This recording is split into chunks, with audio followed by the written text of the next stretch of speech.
Yes, mga lods. At gagawa naman ang ulam natin mga lods para tayo makapag-almusal. Uh, almusal natin mga lods. Itong ulam natin mga lods, dilata pa rin. Hindi tayo almusal kasi pinapakit lang natin yung ating talaga mga lods para makasurvive tayo.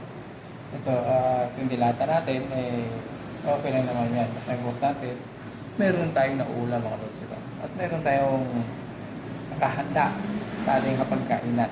So, ito mga lods. Binutasan ko ito mga lods. Kasi hindi siya katulad ng easy open mga lods.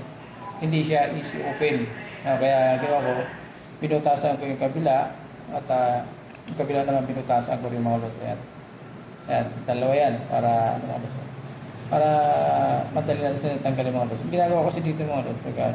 Hinihipan ko lang, no? Ayaw mga lods eh. Itutulak natin, no? Itulak natin. Ayaw pa din. Oo.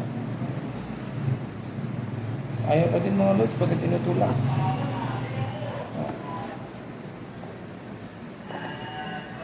So, yan mga lods eh, no? Para madali natin siyang, tinutulak lang natin yan. Ayan. Ayan ang ulam natin mga lods. Ayan, diba? Walang sayang.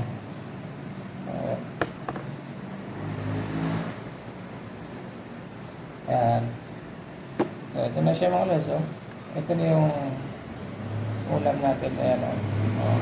Diba? Ayan. Ayan siya. Maling. Ayan. Ayan yung ulam natin mga lods.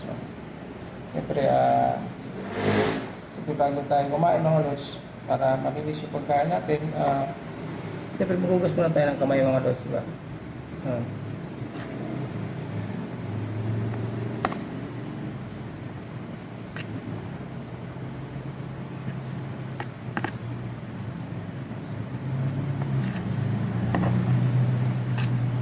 hugas tayo ng kamay mga lods.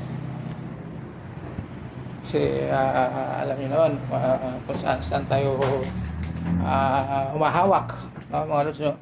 Siyempre, ingatan din natin ang ating kalusugan mga lods para naman sa ganun maingatan din natin ang ating mga sarili makalayo sa anumang karamdaman, no, mga lods. Kasi yung mga kamay natin mga lods kung saan humahawak nang hindi natin namamalayan. Kaya nga minsan madalas tayo karoon ng karamdaman, karoon ng sakit dahil din sa ating mga sarili na hindi natin naiingatan. Siyempre, lalo na pagka-busy tayo mga lods, diba? Yun. Siyempre, rin tayo sa ating kalusugan. Dapat aware din tayo sa ating kalusugan mga lods. Sa lahat ng oras, sa lahat ng natin para maging tayo sa ating mga sarili. Pagpa-check din tayo sa ating mga sarili. Kaya mula sa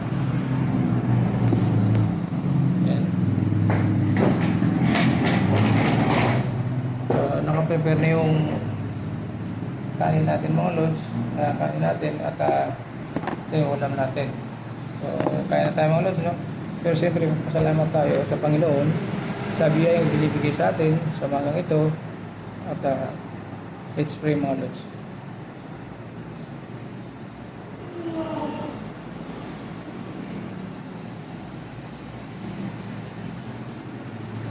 Lods, kaya tayo. Simpleng ulam lang ito mga lods. Simpleng ulam para sa ating lahat. Kaya sabayan nyo ako mga lods sa aking almusal. Kaya na po tayo.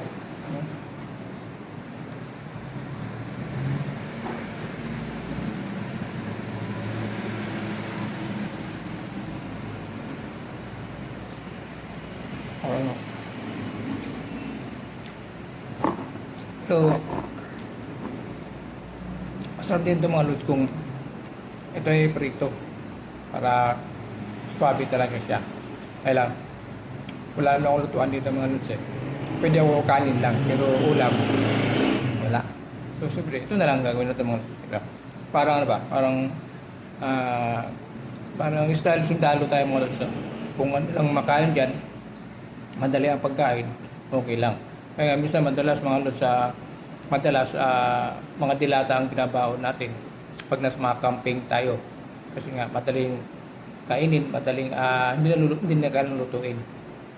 Yun ang isa sa advantage ng mga dilata mga lods.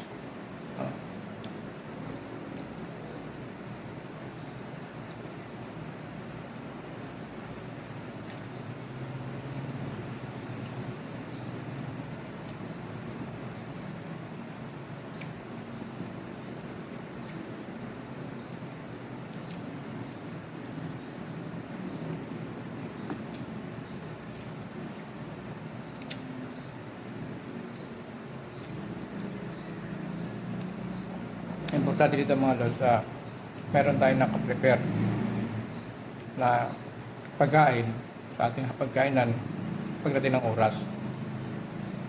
Huwag na tayo mapili sa pagkain mga lods. Basta importante makain at hindi nakakalason. Yan ang maganda sa lahat mga lods. Diba? Buhay na tayo yan. Kaya po.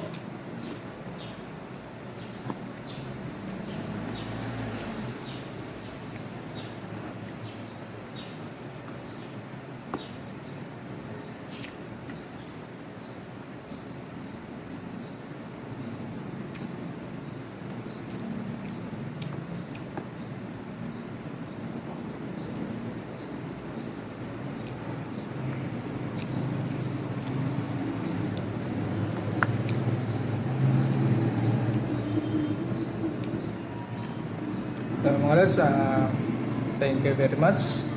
Good morning sa ating lahat. Ingat po tayo, God bless po at thank you for watching. Bye bye mga lods.